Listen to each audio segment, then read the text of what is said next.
All right, I think we're all set. What is going on, everybody? Welcome into another episode of Underground Sports Philadelphia. It is episode number 426 here on Star Wars Day 2022. It's KB and Matt coming at you from Underground Studios. We got a lot to dive into between all of these teams, from the Phillies, the Sixers, the Eagles, and the Flyers finally putting a nail in their season's coffin. Hearing myself. There we go. And of course, we'll get into Survivor as well after an absolutely emotional and cultural roller coaster of an episode last week, which made for just another great discussion about just real world life, and we'll get into all of that as well. But before we get started, make sure you guys are following us on the socials at Underground PHI on Twitter, Instagram. Follow Matt on Twitter at Matt Castorina. Follow me at KBIZZL311. Check out the website, undergroundsportsphiladelphia.com, for all of our written content. Subscribe to the podcast feeds, Apple Podcasts, Spotify, wherever you get your podcasts. We are there. And of course, leave those 5-star ratings and reviews. It helps more people find the show, helps us climb those charts in Armenia, all that good stuff. So subscribe on Apple and Spotify. And, of course, subscribe to the Underground Sports Philadelphia YouTube channel. Full video episodes go up the following day after we record all of our shows. So hit the like button, the bell icon so you don't miss a single video. And, of course, leave those comments in the comment section and get the conversation flowing over on YouTube. Big thank you to our sponsors who make this show happen. Main Auto LLC, Ducharme's Pro Foot, Security 21 Security Systems, Paul J. Gillespie Incorporated, Mark Ronchetti CPA LLC, and the Dental Wellness Center of Vineland, who just patched up a hole in CFO Margie's tooth. You love to see it. You love to see it. And, of course, Tomahawk Shades, the best small batch eyewear in the game. You guys can go to tomahawkshades.com. Summer's right around the corner. We're 3 weeks out from Memorial Day weekend. Get your Tomahawk Shades ready to rock and roll, and use our code USP at checkout for 25% off your entire order at tomahawkshades.com. Kenwood Beer, Philadelphia's favorite light lager. Go to kenwoodbeer.com and use the Kenny tracker to see who's got Kenwood Beer on tap in the Philadelphia area. You got to be 21 or older to do so, and of course, please drink responsibly. What's going on, Matt? Living the dream, you know? Which disappointing team do we start with first? The now down 1-0 to the Miami Heat in the Eastern Conference semifinals, or the Phillies, who just still continue to lose games? Let's go with the Phillies. I feel like it's less of an issue because we know what's wrong with the Phillies. Right. And it's like and it's still relatively early. It's less existential as Yes. well. It doesn't feel quite as pressing of an issue. You know, they sweep the Rockies, and you're thinking, wow, this team Feeling great. This team is back. This is what we should have been doing. He split with the Mets, not awful. Then he dropped to the Rangers. It's like, Yeah. there you go. That's the Phillies for you. I don't know what it is. This team just can't put together any kind of consistency. They're consistent at being inconsistent, They've won 2 series this year, so which is miserable. and both of them are against teams that They will should've be won. finishing in the bottom part of the baseball standings this year in the Athletics and Rockies. So against actual quality opponents, this team has not performed well, which is a huge red flag, I think, for everyone involved. Yeah, 100%. And I think when it comes down to it, the thing that this team needs to do is, like, it's not like we talked about it last week when we were talking about just like being patient at the plate. They continue to just start swinging at early pitches. They're not being patient at the plate, and like we said, they're inconsistent because one night the pitching will be there, and then the next night the hitting will be there, but they're not on the same page at the same time, and that's what's killing them. Like we said in our preseason predictions, I personally said if this Phillies team wants to go on a deep run, Zach Eflin's got to be the guy. He has been the biggest disappointment 1 month into the season. He's gone 6 innings one time this year. Yeah, and it's like you took all the bad Nola days from last season and condensed them into this early part of the season. Like they've calcified into this just, and it's tough, because there were warning signs with those performances last year, but I think there's a lot of leeway given, not unfairly, to a lot of players, based off of the circumstances and everything, but it's not been great. We were worried just about pitching overall, but we felt pretty secure in at least Wheeler and Nola, and we knew that we were not going to get the season that we got out of Wheeler last year. That was a just like unreal performance, and like it was throwing a ton too. Like played so many innings, and ultimately to his downfall because that's why he doesn't win the Cy Young, which is stupid. Like a guy that could go 40 more innings is like somehow worse for some reason. I don't understand. Why don't we just start giving Cy Youngs to guys that pitch 20 innings and are just amazing in those 20 innings? I mean, it's clear, whatever. Old news. Old news. And we knew Wheeler was going to, for lack of a better term, struggle coming into this year because he had the shoulder injury in the offseason, and then condensed spring training didn't give him enough time to ramp up. But we've seen him progress as the season's gone on, and he's looked more and more like himself. Nola's, I think, has been pretty damn good. He's just not getting run support again, which is typical Aaron Nola. Yeah. He's the new Cole Hamels of this franchise. Which I mean, it's tough though because when you look at this team and who they're really scoring runs against, it hasn't been against the quality opponents either. This has been a team that has been like flat track bullying a little bit when they had the chance to run it up against the Rockies of the world. And one game against the Marlins, they've done that. But look at how they performed against the Mets, like offensive wise. It hasn't been good. It hasn't twice now they've been shut out by the Mets. They got no hit by the Mets. I mean that's just that's not good. That's not good enough for a team that was leaning heavily into offense. I know you're gonna have off nights. You can't get like community no hit. That's tough. That's a tough look. That's tough for the brand. Especially with Tyler McGill being the guy to kick things. That's the second time he's made this Phillies team look like a utter embarrassment this year. Tyler McGill's looked nice this year too, though. Like which is insane. And that's what's stupid about the Mets is they do have a habit now of the last few years of like they just find another arm that like grows into something really nice. And it must be cool. Must be nice. It must be so cool to have good player development. It must be a really, really cool thing, but I said they have to be able to. They have to go 4-2 on this homestand against the Rangers and the Mets. Like you gotta. I said you should have swept this Rangers team because they've been off to such a slow start and they don't have pitching that you should have been able to out hit them. And then you got to take 3 or 4 from the Mets because the annoying part about this year's schedule too is that you only have 6 more games against the Mets after this 4-game series. The rest of the season.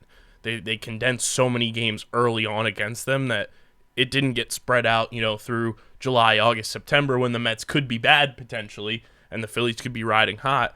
You're seeing the Mets when they're at their best right now, and then you only have 6 more games against them. The only thing I would change about what you just said is they could be bad potentially in late. I mean, let's be honest. They will. We know we've seen this film before. We know where it's going, but yeah, for me, it's all about just the performances against the Mets that have been upsetting because they are the litmus test, whether we like it or not, of this division.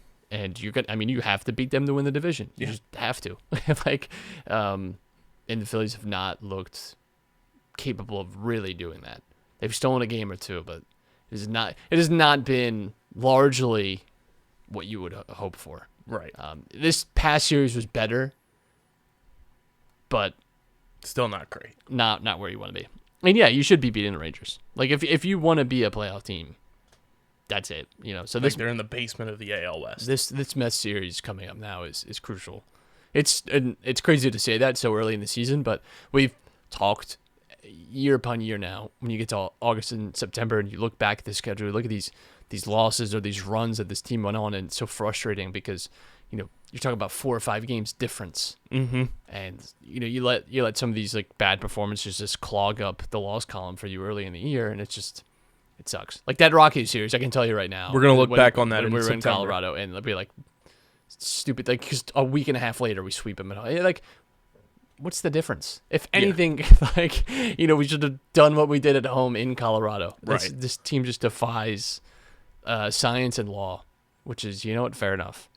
And those are the series that we'll look back on in September and be like, oh, look, if we would have won 2 of those games out in Colorado, we would have been in the playoffs, or, things like that. And it just drives you nuts. Speaking of the Rockies, though, Matt, I don't know if you saw this viral tweet from a friend of the program, Susie Hunter. The Rockies video board for their game notes put up a life pro tip. Uh-oh. And this is what it reads.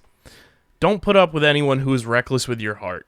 Life will be dramatically better if you don't pay mind to any heartbreaker, unless it's that Pat Benatar song or the Mariah Carey song or the Led Zeppelin song. So to sum up, song from Heartbreaker equals okay. Real life heartbreaker, tell them to scram. Okay. I think, was that at home? That's at home, I'm assuming. That was at the Rockies. So the Rockies love doing stuff like that to like drum up interest. Yes. Sometimes the bottom third of MLB becomes a minor league team, and that they have to you gotta have a nice social media presence, and you gotta have fun uniforms, to get people engaged. So the Rockies are like, we got a bunch of 25-year-olds slinging $3 Coors Lights at the games. Why not come see a Rockies game, please?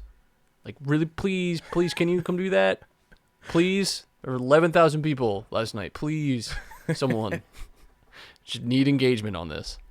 So that sparked the question on the Twitter machine. What if you were in control of a video board for your favorite team? What would you put on the video board? Lot of expletives probably. I'd probably just be very rude about the other team and what I would say about them, and I would play a lot more of those clips where they ask the players their favorite movie or whatever. I would play say a baseball game is 3 hours, at least an hour and 10 minutes is clips of that. And then I would probably play the final outs of 2008 World Series.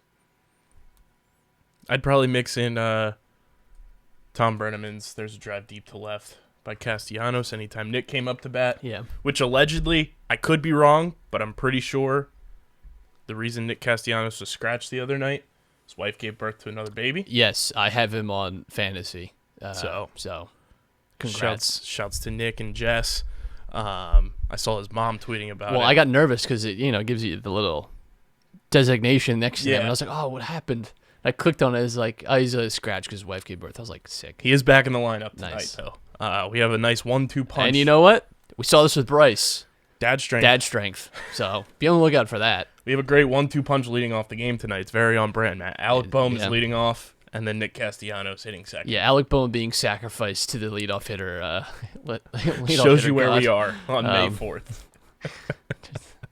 The lamb that was promised being slaughtered early in the spring. You hate to see it. You hate to see it. Could be worse.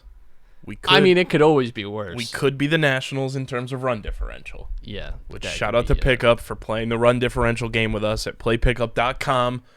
You guys can play along with us month long, month by month, or full season long for the NL East run differential at playpickup.com.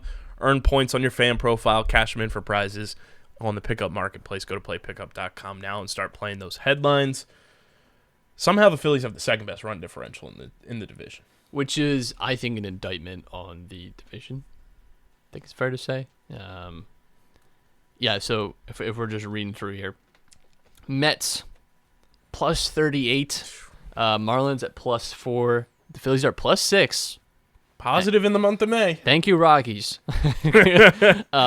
Braves, minus 15. Yikes. And Nationals, minus 25. Something tells me the Braves will start to uptick now that one Ronald Acuna Jr. is back. Yeah. Yeah, I think that... the Braves, have struggled a little bit, but... Yeah. I think, too, it's a weird... You lose Freeman, and you replace him, and I just think there's some gelling to do there. Mm-hmm. I wouldn't be surprised. Let's not forget, too, it's not like the Braves were outstanding in the regular season last year, either. They won 88 games. Yeah, so... Which, is still good, but, that's they typically not your World Series world beater. Right. But, also in baseball, it's stupid where the team that wins, 102 games does not win the World Series. Yes. It's just... You don't want to be... You really... I would actually love to pour through that sometime across all major sports, the best record. I know it was always a thing in hockey if you won the President's Trophy. It's you're not winning the cup this year. So there it is. At least Break you the get curse, that. Florida. Break Yeah. it.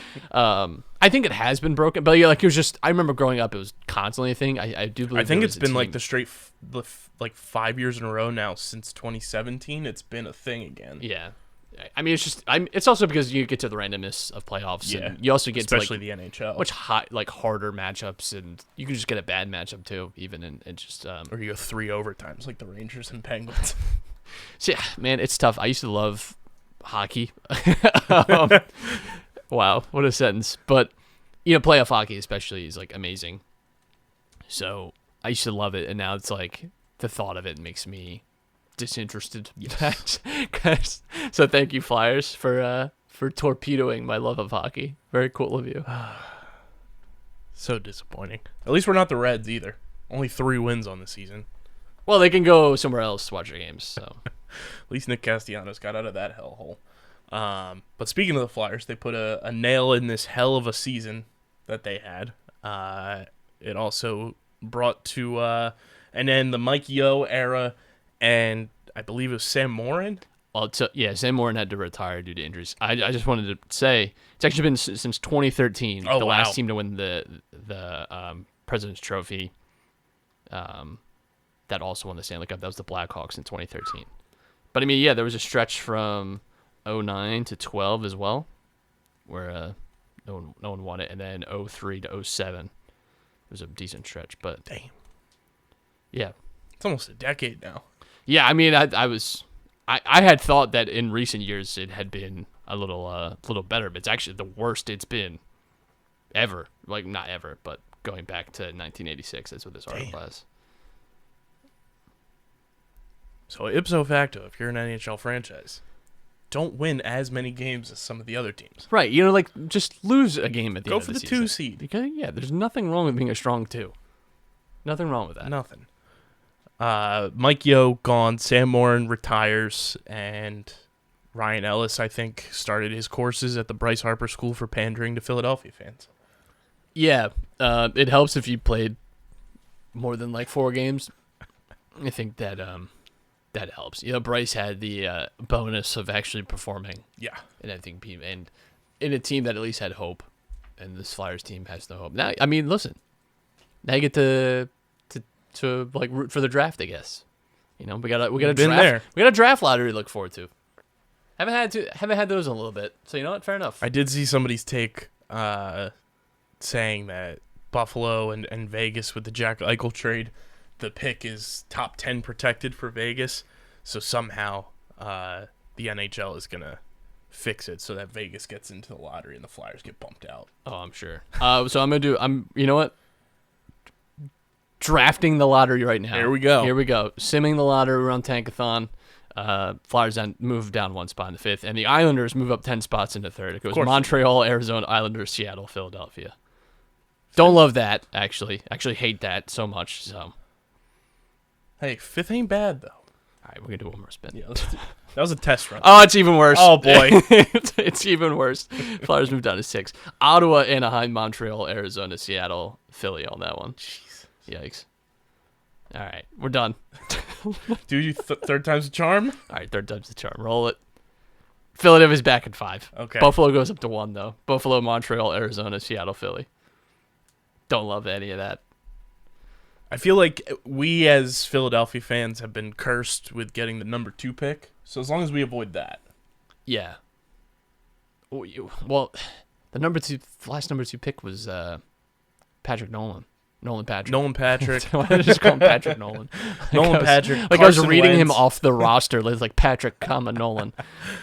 Carson Wentz. Yeah. Evan Turner. Yeah. Trying to think of if anybody else number 2 overall. Not that I can fully remember. I mean Donovan McNabb, but that one's the only one that really worked out in the end. Worked out all right. Yeah, so you know what? Looking like 5 for the Flyers this week at least. We'll be back next week for our NHL Draft Lottery Simulator. Shout out to Tankathon, man. Nostalgia on this. Let's do a little NBA one just while we're here. Why not? The Pelicans getting the number 1 pick with the Pelicans, Wizards, Orlando, Detroit. Rounding out your top 4. The Pelicans getting the number 1 overall pick would be wild. I mean, it would have been via the Lakers, which would also be hilarious. Yes. Because it very well could have been. Oh well, hey, they got a title out of it. They'll live. Man, new segment, NHL Draft Simulator. There you go. Tankathon, if you want to roll through and sponsor it. I remember Tankathon would always talk about how, like, they would, I guess they could, like, see, like, where in the country people, were, like, using it. And they said Philly was consistently, like, the number 1. I still like, use year-round. Like, year-round. I use it because it's nice, because sometimes you forget draft orders. And it's also, like, an easy way of seeing, like, who owes picks to who. Yeah. Not a sponsor. Not an ad. But, you know what? We could change that if you'd like. I use them a lot for the NFL draft this year. Yeah. Keeping up with everything and seeing mock drafts and stuff. It's helpful. Very helpful. Speaking of the NFL, man. A.J. Brown, baby. He's already thrown out first pitches at Phillies games. Yep. Taking pictures with Bryce Harper. He got Bryce sent him the text. Oh, wait, maybe it's like a really fancy, like it comes on a silver platter. Like it's like a courier service shows up. It's like, this is delivery for you, sir. So he just opens it. It's Bryce, and it's just a manual. It's like, here's all you got to do. Welcome to the club. Here's how welcome to Philly. Here's how to make these mongrels love you forever. Because they're simple-minded folk. Amazing stuff. Great draft, especially first round is fantastic. Listen, I went to bed. I didn't even stay for the Eagles pick because it was like already 9:30. I was like, this is just not. And I had watched the Sixers game. They were comfortably beating the Raptors. I was like, all right, I can sleep peacefully. Like I can actually just go to bed and not like stress. So I woke up to the AJ Brown news. I didn't even react to it live. And when you consider too, Marquise Brown gets traded for really the same package, if not even a slightly more expensive. Pretty nice. Pretty nice. Pretty nice because if you're asking me to evaluate AJ Brown or Marquise Brown, it's AJ Brown, all the way, every time. Day, and twice on Sundays. Yes. Will be wearing number 11, making him the best number 11 in Eagles franchise history. Again, just I talked about the draft a little bit on Sunday's show, and I'm still blown away with how well Howie Roseman and company drafted this year. Yeah, it's always good when the neutral national media too is praising the Eagles draft, which has not happened a lot. There's really only 2 drafts in my lifetime that I truly remember they hit the nail on the head for more than 2 picks. It was 2012 when they got Fletcher Cox, Michael Kendricks, Vinnie Curry, Nick Foles, and it was a bunch of the Super Bowl core guys. Mm-hmm. And then 2018, all but one of those guys is still on the roster with Dallas Goedert, Avonte Maddox, Jordan Mailata, Josh Sweat, and then Matt Pryor was here, and now he's a full-time starter for the Indianapolis Colts. So, hit the nail on the head across the board there. And now on paper, you get, A.J. Brown for basically a first-round pick. You draft one of the most freakishly athletic humans in Jordan Davis. You get his best friend in Nakobe Dean in the 3rd round. You let Jason Kelce scout and pretty much pick his successor. And then you get a couple depth guys later on in the draft at linebacker and at tight end. Yeah. Addressed a lot of needs as well. I wonder, A.J. Brown's fit is going to be interesting because he's like a physical over-the-middle receiver. Mm-hmm. And that is not where Jalen Hurts throws the football. But that's definitely Jalen Hurts is, if this is the last year and you're able to, and also they had the Saints pick next year, which could still be fruitful. The Saints are not a team that if you ask me to bet right now, if that's a top 15 pick rather than a pick in the 20s,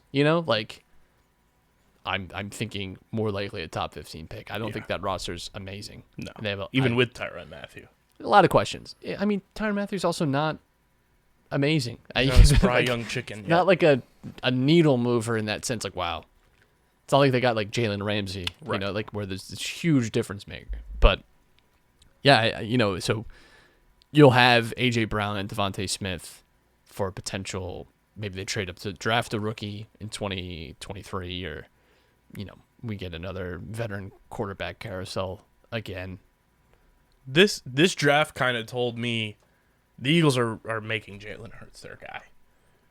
I think they're making Jalen Hurts or his replacement the guy. I still think Jalen Hurts can, but he has to do it this year. Because this was kind of like trading for A.J. Brown, who, obviously comes out, he and Jalen Hurts are best friends and everything. That was kind of a move where it's like, oh, okay, Jalen Hurts has some say in, roster construction almost, where you didn't really know what his role was in terms of, like, getting guys here and, the whole offseason cry for help was, oh, nobody wants to play with Jalen Hurts. And then he goes and, helps execute this move to go get one of his best friends. They've been training together all offseason, him, A.J. Brown, and Devontae Smith. And I mean, if Jalen Hurts didn't have some say in roster construction and kind of with front office decisions, I would say, okay, this is potentially his last year, but I think they're going to try to ride it out for more than just this season. Maybe. That's just my guess. I just think there's a very real reason why they were keeping 2023 draft options open. And 100%. Adding picks there. Yeah, I mean, I wonder too if even like they traded up, and you think it really did feel like that was an attempt perhaps at Jameson Williams, and perhaps they take like next back, or maybe they really thought that Jordan Davis, and probably true, probably going to be a Raven, if the Eagles don't step in. And Jordan Davis is amazing as well. Everything I've read and listened to about him is like, it just happens in the NFL draft sometimes where the best players filter down occasionally. It's just for reasons at the time that maybe makes sense, but you look back in like 5 or 6 years, like that was stupid. And it's nice that the Eagles have a guy that people will probably reflect on and be like, that was stupid that he fell outside the top 10. Yep. And they might have 2 of them. Right. Yeah, Nakobe Dean is interesting because definitely like first round talent. His concern is the injuries and how manageable that is going forward. But I mean, in terms of like intelligence and athleticism, yeah, that's a first round pick that you got at a position of great need that the Eagles have not had. So if that's a guy that can stay healthy, which the Eagles must believe that the Eagles have like made bets on guys in the past too, like with injury issues or coming off big injuries, and it's worked decent for them, I would say. I mean, at the linebacker position, more specifically, it worked with Jeremiah Trotter. Right. So, yeah, Nakobe Dean, that's a great pick as well. I mean, again, this was a guy that was like leading the Georgia defense, which broke a record, this draft. So maybe getting like the smartest guy on the best defense, maybe that's a good choice. You get his best friend who made him a better player in Jordan Davis. Yeah, absolutely. And then we also see 4 guys, I believe it was, from South Jersey get drafted or signed as undrafted free agents, which was awesome. I got to be at Isaiah Pacheco's draft party, walked right in as soon as he was getting drafted, and then seeing the Chiefs side of things when they make the call and Andy Reid on the phone with him and said, "Are you alive, Isaiah?" Yeah, that's funny. Isaiah gets drafted. Bo Melton from Cedar Creek gets drafted. Isaiah's teammate at Rutgers.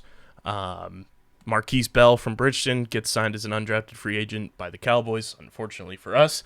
But I know he had some strong meetings with the Cowboys going into the draft. And then Brad Hawkins, who I got a chance to meet when I was at Rowan. I had to do a project in Camden for one of my classes, and I had to go to Camden High School and got a chance to meet Brad like a few days after he signed his letter of intent to go play at Michigan. He signed an undrafted free agent contract with the Falcons.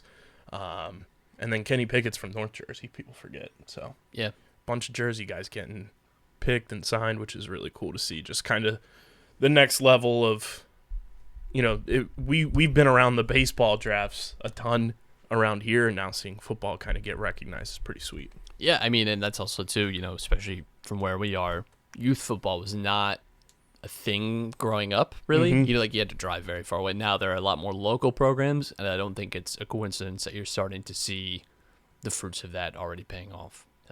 You have kids learning from a younger age how to play the game, all those things, rather than, 14-year-old first time ever putting pads on, So yeah, I think that's a crucial part too. And now these young kids get a chance to see, two guys doing it that went through the same program as them with Jamil Demby and then obviously Isaiah now. So that's pretty awesome. Shall we dive into the team that makes our hair gray, makes us have gastroenteritis, and makes us want to break our orbital bones? Well, so it's not really the team.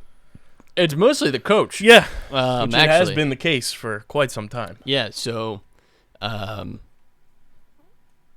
indignant about DeAndre Jordan again, which is insane. We're going to play him if you like it or not. Well, here's the thing. Quote. Most of us do not, and actually the Heat really like it when you play DeAndre Jordan.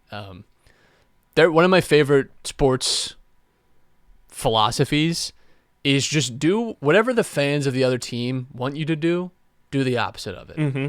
And when Heat fans are celebrating DeAndre Jordan starting these games, it says to me, maybe we shouldn't do that.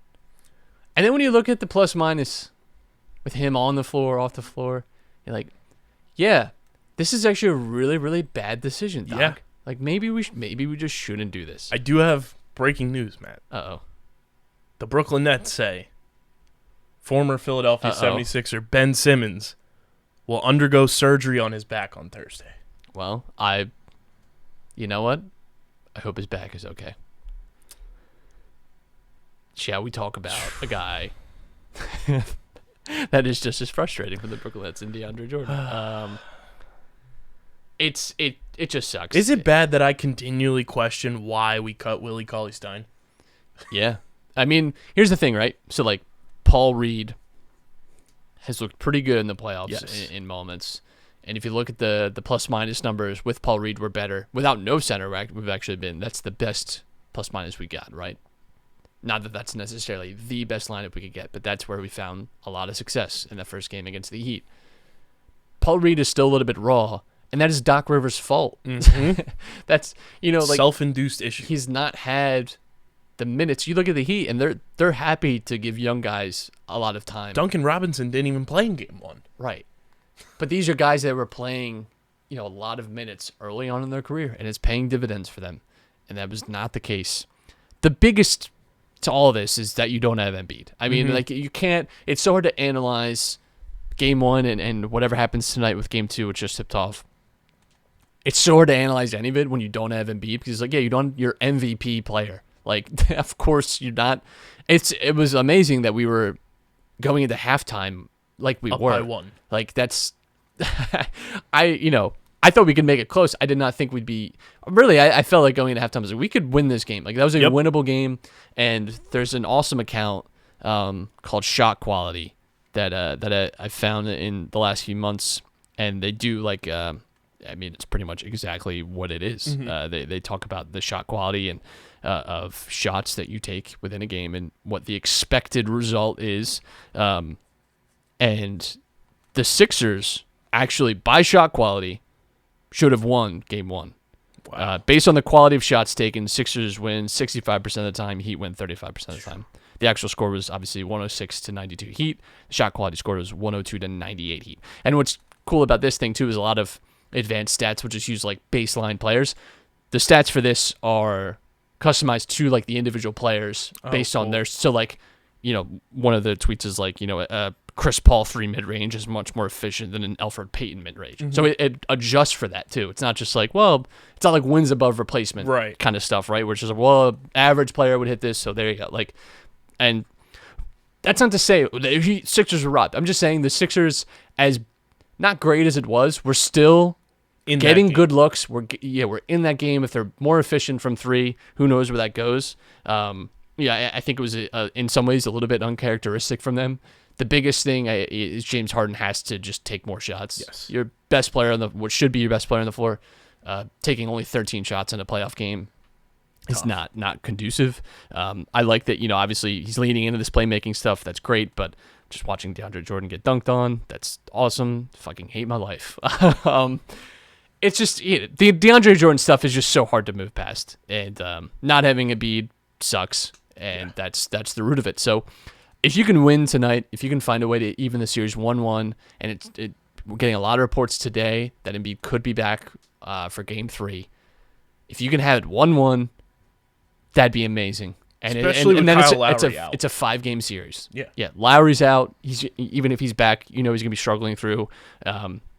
Jimmy wasn't amazing in Game 1, and he's had some knee issues so far. But the Heat are also not playing necessarily at full strength either. So if you can make it happen tonight, and you've played, I think, well enough to win a game. It's not like they got their doors blown off here. Like, they were in that game competitive. I just read you the shot quality stats. They were good. They were good in that game. I also found this shot quality. They have this really nice graphic. This is NBA playoff coaches after timeout plays. So it's just like shot quality points, out of timeout plays. Not only do the Sixers have the second most plays run after a timeout with 23, so they have a good sample size here.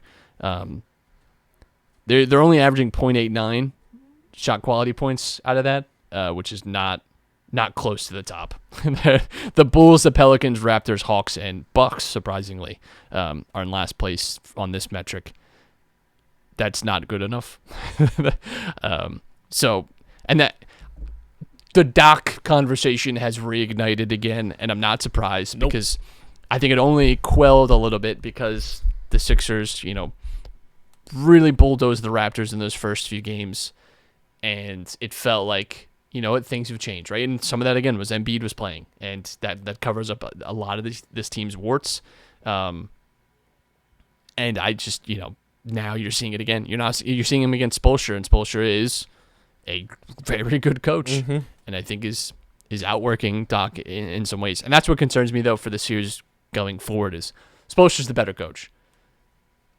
That matters. And we saw it with Nick Nurse in the last series, right? Where it's like Nick Nurse started to get a little hold, and it just takes a great performance by Harden and Embiid in Game 6 that just it breaks their backs. We were just too much for them at that point. They ran out of gas in that second half and just ultra efficient. So listen, the bottom line is if you can steal Game 2 here, not even steal, because I don't even think it would be a steal necessarily.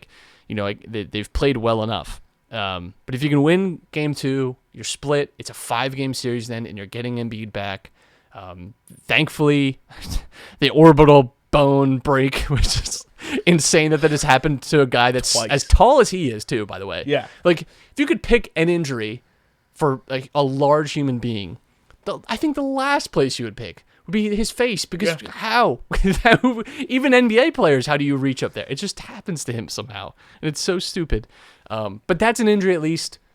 He's already played through the thumb thing, and he's been fine playing that. He really hasn't looked super diminished. There's been some times where you definitely notice it, but by all accounts, it seems like he's able to play through that. And the orbital bone is just he has to play with a mask, which we know he didn't like last time. He hated wearing the mask last time. And there's no Justice Winslow to try and stomp on it and break it this time for the Heat. So that's good at least. You don't have to worry about that. But ironic that it's against the Heat twice. Right. And then potential Celtics matchup. So I just think, at least it's not an injury where it's like the knee last year, right? Where you're just kind of like any moment it could get worse or really mobility limiting. He just has to have a mask on, and I think he can work and play through that. So, that's the hope. That's just what you have to believe if you're the Sixers right now. I just had a fun game pop in my head that we could play here since we were talking about DeAndre Jordan. The answer is any other center. I would take. It's worse than Boban. I was gonna say let's rank it's worse the than backup Boban. centers in Embiid's career. Worse than Boban. Which should be fun to talk about. It's brought to you by our pals over at Bino. The boards came in. Very excited to get some Bino going on our YouTube channel. You guys can go to binoboard.com. That's BINHOBOARD.com and use code BINOUSP for 10% off your entire order from our pals over at Bino. Does Bino make backup centers? Because anything. I mean, they have the elastic that bounces better than DeAndre Jordan. Yes. That's for damn sure. Number 5, backup center in Embiid's career that we have seen. Let's just say from the the playoff era, which was 2017, 2018. Who would you put at number 5? DeAndre Jordan. I mean, it's like he's among the worst. Not even just like backup centers, but like in terms of just like fringe. Like this is a guy that arguably shouldn't be in the NBA league anymore. Like it's bad. Which is scary that we've now had 2 of those guys back up Joel Embiid in the postseason. Yeah, I agree. I think DeAndre number Jordan. 1 for me would be Drummond. Yes. And then I think Boban is 4. Boban is only slightly better. I think Boban's 3 actually. Who would you have? Greg Monroe. Yeah, to me, like, it's just a gradient. Like, Drummond is where you'd like to be for a backup center, right. And pretty much everyone else is not. And it sucks, right? So, like, obviously Daryl has talked about the backup center, especially with the team with Embiid, and he's not wrong when he says this, too. I think sometimes now people want to, like, beat him over the head with this, but you don't plan a roster, like, with the idea that your best player is going to get hurt, right? And like you can't have a contingency plan for anything. And I don't think he's wrong in saying that your value as a team, because when you're planning your team out, you're planning with everyone healthy, and this is just how it's going to work. You're better off, like moving some resources from that backup center spot to someone that can be an impact player through any of the 4 other positions that you have to fill. Not backing up your MVP. Because let's face it, too, if Embiid is out, there's nothing, like, the team is not winning a championship with no Embiid, like, obviously. Whereas a team with no Tobias Harris, perhaps, or Ben Simmons this year, right, can still salvage itself and work towards something. So it sucks. It just sucks that, we haven't been able to find something, and it sucks, too, because we have Paul Reed, who is probably something, but was not given the opportunity. And I just don't understand the DeAndre Jordan signing to this day still. I don't understand why he was the selection, and I don't understand why Willie Cauley-Stein got absolutely zero chance to prove himself, essentially. Because at least he can play defense. Right. And I just think the Paul Reed stuff, hopefully, that maybe it's like Maxey last year, right, where it's like we were screaming all year, like, more like Maxey, please, and he got a little run in the playoffs, and then, this year, is actually able to take off, and part of that is because Ben Simmons isn't around, but at least, if we're looking forward to next year, Paul Reed, maybe. Hopefully Charles Bassey. Right. I just, this is why you play your guys in the regular season. Also, totally forgot about Amir Johnson. Amir Johnson was pretty nice. He's probably in that like number 2-3 range for me. He's near the top of the scale. Not amazing either though. No. But you know what? Paul Millsap, who wasn't even getting played by the Brooklyn Nets for 2 months yet. Awful. Hey, let's take him. Truly awful. Another guy that shouldn't be on an NBA roster. Right now. No. Remember Rashawn Holmes, man?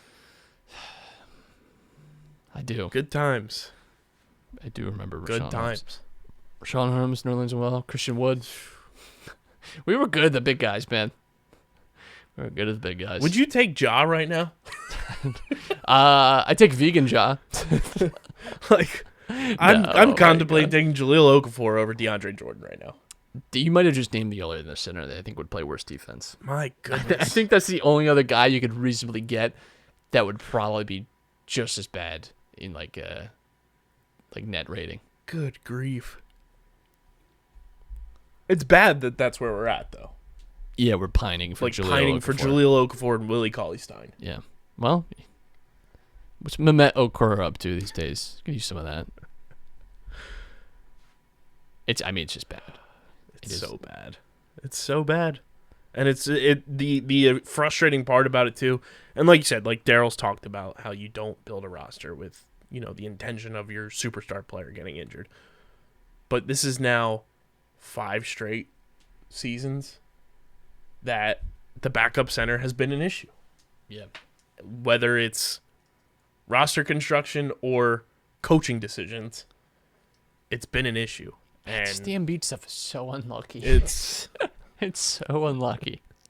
Like, what do you like in the last few minutes of a game where he played amazing, close out this team, and just gets his face broken. Like, it's so annoying. It's so annoying. This dude's just like, And it's crazy because like he goes the whole season. Yeah. Fine. And then it's just like and it's always something just like stupid. Yes. The thumb. The thumb.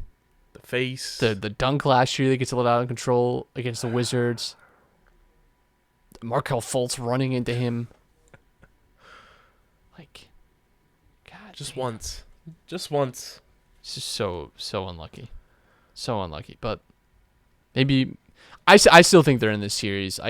Miami has not blown me away. Miami's like they're a very good team. Bam has been the most impressive, I think, of which this series if you have so far. Embiid is diminished. Right. I don't want to like say that Miami haven't been good, but they are not like world beaters. We're not playing like the 15-16 Warriors here, right? Like Right. we're playing a very good team that I think we can contend with, and that if Embiid is playing in Game 1, probably goes different, right? And once we get Embiid back, I'm confident this team. I think we can beat the Heat twice at home. Mm-hmm. I mean, it obviously it's a challenge still because you still have such a tough road to climb, and they have home court advantage. But I think the other two teams playing in the East right now are better than the Heat. yes, I would. If you were making me choose still between the Bucks, Celtics, Heat to play, I would be choosing the Heat. Yeah, not that 100%. I'm saying the Heat are bad, but I'm just saying out of those three teams, yes. Also, shout out to Tobias Harris. Yeah, shout out to He's Pies. been fantastic. Shall we get into Survivor, Matt? You shall. Our Buffs and Snuffs Survivor talk for the real ones at home. Quite the episode last week. Two tribal councils, 2 immunity necklaces, and quite the conversation about real life. It's always interesting when you get to the vote and there's like 35 minutes in the episode left. It's like something's gonna happen. Popping off. So I don't love the. I always kind of hate when they split the tribes like this early in and you get like I like the idea of double elimination. That's cool. But then to put them back into teams. I hate when they get split. That just it just sucks. Because I always feel like someone gets burned for that. And there was someone I did feel Tori I felt got burned by that in this episode. And there's just there's usually a casualty of that just sucks. And man, I wish it was like. I don't mind the double vote, but I wish it was just like one big unit. I get why they do it. I understand, but that aspect just kind of sucked for me personally. And then so Roxroy is planting the seeds of wanting an all male alliance. Tells Omar this, tells Hai this, and both of them are like not really interested in like the dudes alliance. Welcome back to Survivor 22. And I just think that was a bad read by Roxroy. Yeah. I think, you tell Mike and Jonathan that, and they're in, and fair enough. And I think that makes sense. If you were asking me what dudes would be into an all-dudes alliance, it would have been those three.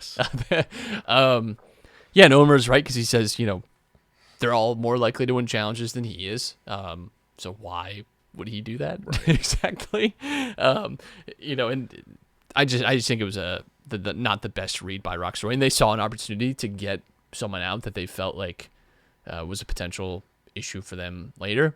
I did like what Mike said though, and I think it's true, is that he'd already given Roxroy his word, didn't want to vote him out because of that, and that could lead to issues. And based off the preview tonight, it seems like that could be unfolding. So Mike was right, at least in my mind right now, that they shouldn't have done it, that they should have just stuck with Romeo. And I agree. Romeo, easy out, done, no worries whatsoever. You could probably still get Roxroy out. Yeah. I don't know that they had to press the issue as much as they did. And I don't think Hai quite realized that Omer essentially incepted him to do that, but he was wide awake the whole time.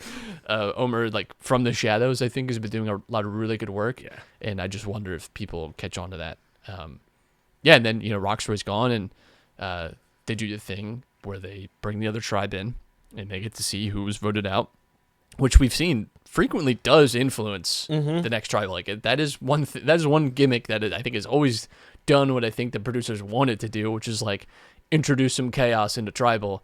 And I do think if Romeo is sitting there instead of Roxroy, I think Drea's going home, because Drea was the vote going into that. Well, maybe she would have played her idol. And I think, she's smart, so she probably sensed that she could be gone, because she was already getting like conflicting information. She had already sniffed it out before Tribal even that she might have to play her idol, and that things seemed a little weird because Jonathan and his ever bounding intelligence did not think about the fact that they wanted to cast votes for Marianne but get Drea out. But if Drea plays her idol, then Marianne would go home, and didn't understand how telling Drea, who everyone knows has an idol, or at least knows that she has advantages, that they're voting for Marianne because she has an idol.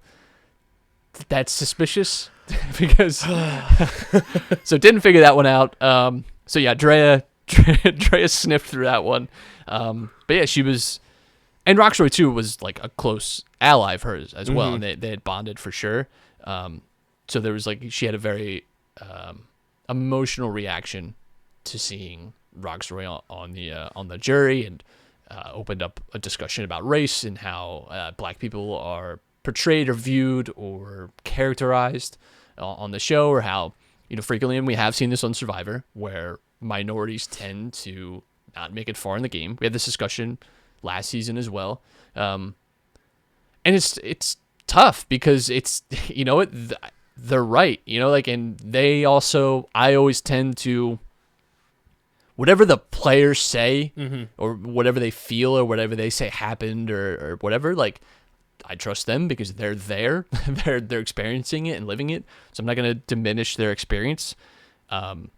It sucks because I think there's valid reasons for Roxroy being voted out. I think there's a valid reason for why Drea was being voted out, but I can see 100% how that looks. Yeah. And how, and this was, again, a discussion that we had a lot last season, where a lot of the black contestants felt that they had to act a certain way and really be mindful of how they talked, and that because there are stereotypes and there are things that just get associated with them that are unfair, and it's tough. They have this, they're having to play two games where they're having to play Survivor but also play as a character of themselves, and kind of maybe diminish some traits of theirs or ways that they speak, and it's really challenging. And I just, in one way, I think it's good that we're getting the diversity cast for this reason, right? Because you're getting much more honest and open conversation. Because this is not just Survivor either. This is you could say anything Drea and Marianne said in that tribal council and apply that to the office or at school, in the classroom, wherever. And it's the same, where people of color do have a tendency to have to feel like they have to hide themselves or act totally on the straight line, because any swaying off that is treated much more harshly, or they feel they don't get the same opportunities. And those are true things. Those are true things that they experience. This is a broader discussion than just Survivor. Yes, 100%. And we see Tori go home as well. And I felt bad for Tori too, but it's just, it sucks. It kind of just sucked all the way around. I felt bad for Tori because it felt like she, and this is the thing, part with the split thing, where it's she just ended up on a tribe too, where it was not a lot to work with. Where I feel like if they were all voting as one big unit, Tori probably goes home. Yeah. And then, it's much to do about really nothing but I think you gain so much from having a conversation like we did from the second tribal council, and I think it'll make the rest of the season that much more, just open and honest with everybody who's left in the game, and then it's going to make, that final tribal council that much more interesting. Yeah.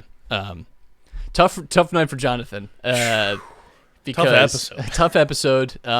Really got worried when he was having the conversation with Drea, and so here's the thing. I think Jonathan, without stereotyping, right, but he's a big Southern boy. He's also an older guy. I don't know exactly how old Jonathan is. He's probably in his mid 30s, I would guess. Maybe early 30s, late 20s. I don't know. But anyway, I just think not everyone is necessarily totally equipped with the emotional intelligence. He's 29. So not everyone is totally equipped. Looks a little older for his age. Put some suntan lotion on, John, didn't you? I think sometimes people forget, and especially in online spaces, that not everyone reacts to those types of conversations and situations the way you should. Right. And not everyone has been. Do you think John, and I'm not trying to stare, but I'm just being honest. Do you think John has ever had a conversation like that in his life? And that's why it's good that, like, he's having that conversation. Now he's had that experience, and now it's like I think his reactions were more just out of ignorance. Yes, I don't think he was being like malicious. I think he genuinely thought too that they were, and they weren't necessarily accusing anyone of being racist, right? They were really making that point, but just that they feel like they have to change who they are, and that there's certain stereotypes that they have to work against. I think he genuinely thought that they were thinking that they were racist for wanting to vote whoever out, and felt maybe like upset by that because, Dre even said like they have a good relationship. That's not him, whatever. So I was just worried because Jonathan before this was being really just train tracks over Lindsay, who was saying such smart things. Yes. It's like just like shut up and listen, because Jonathan had a good plan. Like Jonathan's plan of going for Drea based on the reasons he laid out. Yeah, that's a smart move. Not a fully executed plan. That's a smart move. But you also had, like, when you tell your ally and they're like, okay, that's good, but like here's how we have to play this, and you're like, no, and you like refuse to listen. You gotta just listen. Yeah. You gotta listen. Sometimes, and we can say this as white dudes too. Sometimes white dudes just gotta shut up and listen. Yeah, that's it. 100%. It's easy. Silence is You'll easy. You'll learn more that way. Sometimes you just got to shut up and listen. And I think Jonathan did in the end shut up and listened a little bit. But listen to Lindsay, dude. She knew what she was talking about. She's smart. She had your best interest there. God, you know what? Like, she understood relationships better than you. Just let her. I'm impressed by Lindsay. Very much. She had a good episode. Northeast firefighters and Jersey girls, dude. What I'm do you telling know? That's the recipe. So who you got in your 3 up, 3 down? Oh man. 3 up. Omer's got to be up there. He's just getting his way, however he wants at any time. I think Drea still has to be in my top 3 for me. Obviously doesn't have an idol anymore. Neither does Marianne. Drea still has. She has the knowledge is power. She has that first day advantage, which I don't quite remember the rules on exactly, but that is shared with Hai and Lindsay, and it gets more power. Does she still have her extra vote as well? Possibly. I believe she's still advantage queen. Yeah, she's king's ransom of. And again, has shown her good first day intelligence. advantage gets more power when the others get voted out. Yes, which hasn't happened yet. Right, those 3 are still there. The final third spot is tough here. I think I might go Mike. Hai has worried me a little bit in just how much he's been swayed. Yeah. Jonathan, last episode, outside of just even the tribal stuff, I think has now shown himself to his alliance to maybe not be like the most intelligent. I think people are like might see Jonathan gone in the next 2 votes just because it's like, let's just get him out of here while we can, and before, because he won immunity last time. I wonder how different that discussion is maybe if Jonathan is not wearing the necklace, of course. But Jonathan, I think, has just shown to me maybe not the broad scope that you want. Yeah, I got Omer, Mike, and Drea in my top 3 as well. Bottom 3, just basing it off of last week, Jonathan, I think, is in the bottom 3. I think Marianne is still there, and Romeo are still there. Yeah, Romeo, I think, on the bottom. Marianne is probably in the bottom for me as mostly well. because she used her idol. Used her idol, and I think again it's just shown like anytime your alliance is willing to throw your name out, that's tough. That's tough. Man, bottom 3 is tough to figure out because a lot of people in this are. I think I'll just have to move Hai to bottom 3. I'm worried about his place in the game. I feel like he said something last week, which I thought was interesting, where he said that the emotional vote would have been Romeo, but the smart vote is Roxroy. I actually think it was the exact opposite. Yeah. You were going to vote out Romeo, and it made sense to everyone. And you went against, really, like Mike did not want to do that. You went against the wishes of your alliance member for someone else. And to me, that's the emotional vote. Like, you got emotionally involved with the idea of getting rid of Roxroy as opposed to Romeo, which was the smart, clean vote. And sometimes I think it's one of the issues with Survivor sometimes is people want to play like the big home run. It's like sometimes the easy vote is just the vote. Right. You don't always have to blindside. You don't got to overthink it all the time. Sometimes the easy vote works. I think that could be a fork in the road for High. I really do. But he's still, plenty to make up. I just think based off that, I'm a little worried. 100%. And I think last thing we'll end on too, because, sometimes there's those topics, Matt, that we just have to bring up on this show. The Roe v. Wade stuff. Jesus. Men shouldn't be making decisions about women's bodies. Yeah. The my body, my choice. Keep that same energy if you were doing that shit about the vaccine. But remember 7 minutes when I go, it's like, especially as white dude, sometimes you just got to shut up and listen. Yeah. Instead of even just listening, just shut up. Yeah. And a lot of you shut the fuck up. Yeah, some of you shut the fuck up. It will make you listen. Obviously, terrible day for human rights in our country, because that's what this is about. And it is a dangerous sliding path to even worse shit. Mm-hmm. So, your vote matters, but also it doesn't. But we have to. Democracy is not a promise, and these rights that you fight for are not promised forever, and you have to fight for them. And that's the unfortunate reality. So we need better leaders in this country, and we need to stop having geriatrics run this country. Yep. I'm tired of looking up senators' ages and presidents' ages, and they're all born in the 40s and 50s. We need younger, better, smarter leadership. It sucks. There's nothing more you can say. It's just a brutal blow. Yeah. Shout out to all the badass women out there, though. Shout out to all the badass women out there. Big thank you to all of you guys for tuning in. Make sure you're following us on the socials at UndergroundPHI on Twitter and Instagram. Follow Matt on Twitter at Matt Castorina. Pulling up the receipts from Top Bins today. Pulling up the receipts, because there's been one thing that we have said about Madrid all year. It's that they are the zombie team. You have to double tap them in the forehead like it's zombie land. You have to. And today, I'll set the scene. 90th minute. They need 2 goals to tie it up, to send it to extra time. They get a goal. 87 seconds later, I think they score the second. Score 2 goals within 2 minutes. Wow. In essentially really the last 2 minutes of the game, to extend it and then get a penalty, and they're off to the final. So Liverpool, Real Madrid in the Champions League final. But Real Madrid, you cannot. There's something mystical, and I'm shitting my pants now because now I have to reckon with it. Now I have to live with the narrative that I've built, which is this team just refuses to lose somehow, even though they've deserved to lose 3 straight rounds.